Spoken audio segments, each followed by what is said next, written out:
আসসালামু আলাইকুম। ভালো আছেন সবাই? আজকে আমরা খুবই গুরুত্বপূর্ণ একটা সংবাদ যেটা আপনাদের সামনে নিয়ে এসেছি। আসলে ওটা এখনো বিভিন্ন আপনার যে সমস্ত সংবাদ মাধ্যম বিভিন্ন মাধ্যমগুলোতে, আন্তর্জাতিক মাধ্যমগুলোতে অনেক জায়গায় লিক হয় নাই। তবে কিছু বিশেষ অনুসন্ধানী যে সমস্ত সাংবাদিকগুলো আছেন, হ্যাঁ? বা গোয়েন্দা সাংবাদিক যারা আছেন তারা আসলে এই বিষয়টা জানিয়েছেন। আন্তর্জাতিক যে একজন সাংবাদিক বলছেন সেখান থেকে আমরা আসলে জানছি। যেটা হচ্ছে যে তুরস্কের ইস্তানবুলে তুরস্কের যে ইস্তাম্বুল আছে, ইস্তাম্বুলের আপনার যুক্তরাষ্ট্রের যেই দূতাবাস আছে বা কনসুলেট আছে, ওই কনসুলেটের ভিতরে রাশিয়া এবং যুক্তরাষ্ট্রের প্রতিনিধিদের মধ্যে তুরস্কের সহায়তায় আলোচনা হচ্ছে ইউক্রেন রাশিয়া যুদ্ধের বিষয়ে আর কি। সেখানে মধ্যস্থতা করতেছে তুরস্ক। সেখানে তারা প্রায় 6.5 ঘন্টা পর্যন্ত আলোচনা করতেছে, এখনো চলমান আলোচনা। হ্যাঁ, ওই আলোচনা হয়তো 1-2 দিনের ভিতরে আমরা সেখানে কি আলোচনা হয়েছে তারা, হ্যাঁ, সংক্ষিপ্ত ব্রিফ করবেন, সেটা হয়তো আমরা জানবো। কিন্তু এটা আমরা যখন এই ভিডিওটা আমরা করতেছি সেটা তখনও আপনার ওটা লিক হয়নি বা তারা এখনো আনুষ্ঠানিকভাবে কোনো বিবৃতি দেয়নি। তারা যে বৈঠক করতেছে সেখানে তারা এখানে তারা যে আলোচনাগুলো করতেছে যেটা হচ্ছে যে যুক্তরাষ্ট্রের ভিতরে রাশিয়ার যে সমস্ত দূতাবাসগুলো আছে ওগুলো তো বন্ধ অবস্থায় আছে, ওইখান থেকে রাশিয়া তার প্রতিনিধিদেরকে সরিয়ে নিয়েছিল ইউক্রেন রাশিয়া যুদ্ধের পর থেকে। আবার রাশিয়ার ভিতরে যুক্তরাষ্ট্রের যে সমস্ত দূতাবাসগুলো আছে বা কনসুলেটগুলো আছে ওগুলা কিন্তু, হ্যাঁ, বন্ধ অবস্থায় আছে। যুক্তরাষ্ট্র রাশিয়ার মতো, হ্যাঁ, এরকম তাদের প্রতিনিধিদেরকে সেখান থেকে সরিয়ে নিয়ে গেছেন। এখন ওই সমস্ত কনসুলেটগুলো কিভাবে খোলা যায় বা দূতাবাসগুলো কিভাবে খোলা যায় বা তাদের কার্যক্রমগুলো শুরু করা যায় এবং কিভাবে সেখানে রাষ্ট্রদূতগুলো নিয়োগ দেওয়া যায় এই বিষয়ে আলোচনা করতেছে তারা।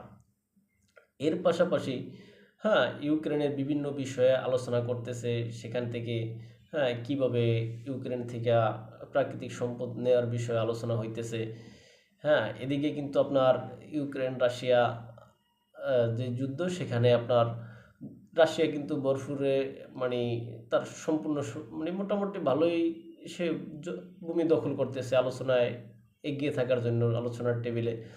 এদিকে ইউক্রেন আসলে তার কথা এসে যায় যুক্তরাষ্ট্রে আগামী শুক্রবারে যেই তাদের যে খনিজ সম্পদের চুক্তি হবে, হ্যাঁ, সেখানে উদ্দেশ্যে হয়তো যাচ্ছে।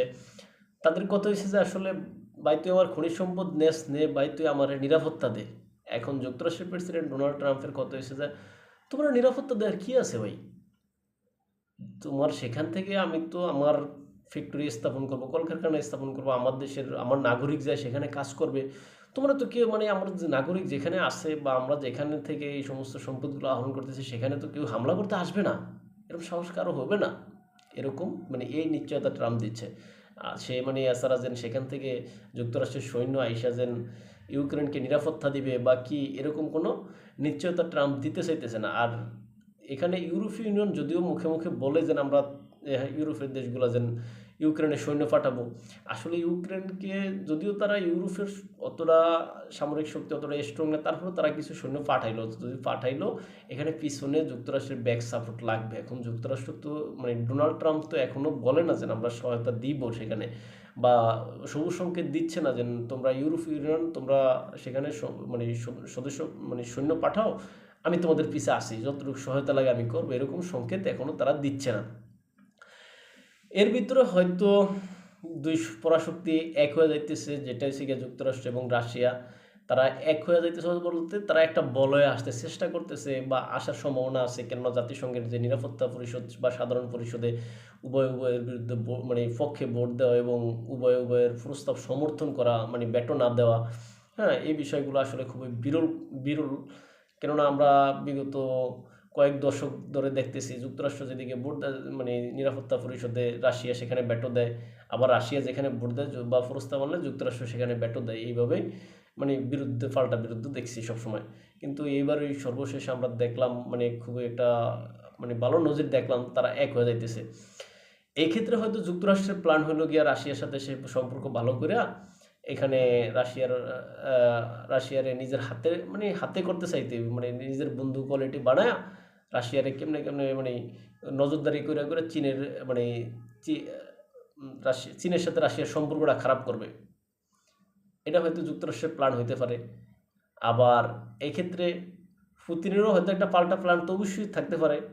হ্যাঁ, পুতিনের হয়তো একটা প্ল্যান কি, যে যুক্তরাষ্ট্রের সাথে সম্পর্ক ভালো করিয়া যুক্তরাষ্ট্রের আপনার যেই তাদেরকে রাশিয়ার যেই সদস্য মানে গোয়েন্দা সংস্থা আছে তাদের মোটামুটি একটু নজরে নজরে রাখিয়া, হ্যাঁ, যুক্তরাষ্ট্রের লগে ইউরোপের সম্পর্কটা খারাপ করে দেই।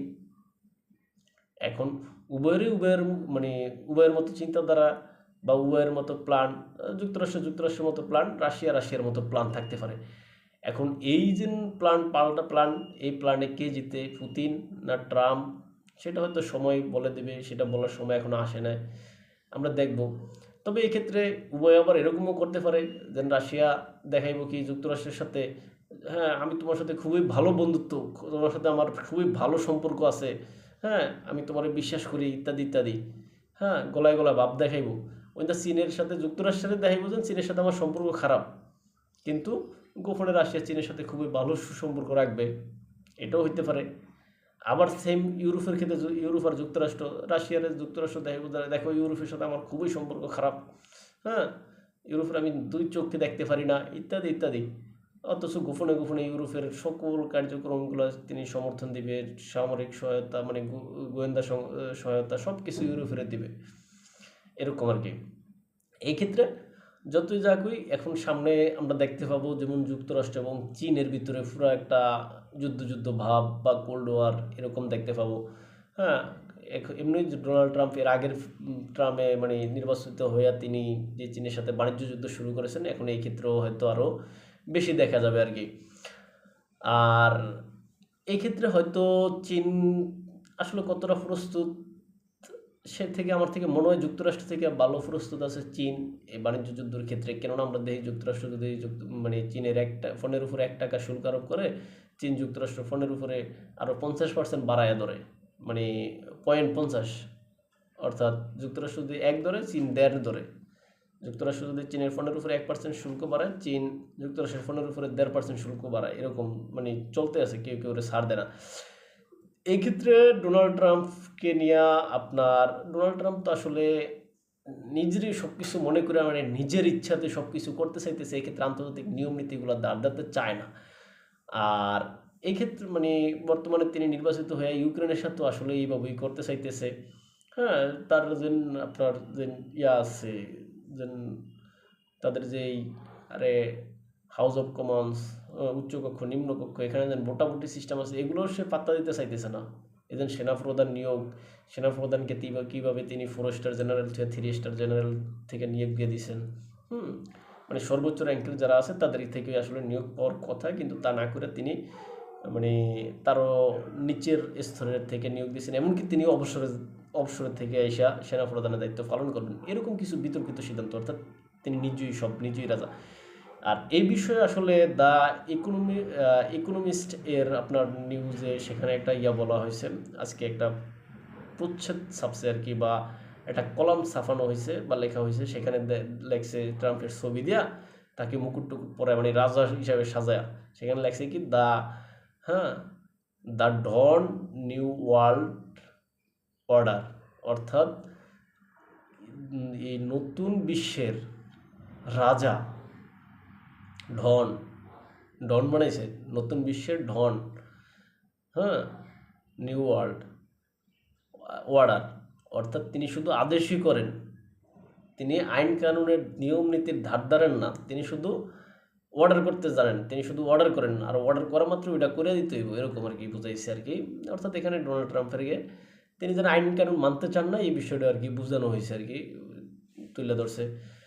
যাই হোক, সর্বোপরি আসলে ডোনাল্ড ট্রাম্প যেভাবে আগাইতে চাইতেছেন বা ইউক্রেন রাশিয়া যুদ্ধটা যেভাবে সমাপ্তির দিকে মানে সমাপ্তি বলতে কি মানে যেভাবে ইউক্রেনকে চাপে ফেলায় তিনি আসলে একটা মীমাংসা আইতেছেন, আসলে এইভাবে করা ঠিক না। এইভাবে করলে রাশিয়া কিন্তু এখানে আপনার একটা উস্কানি পাইব।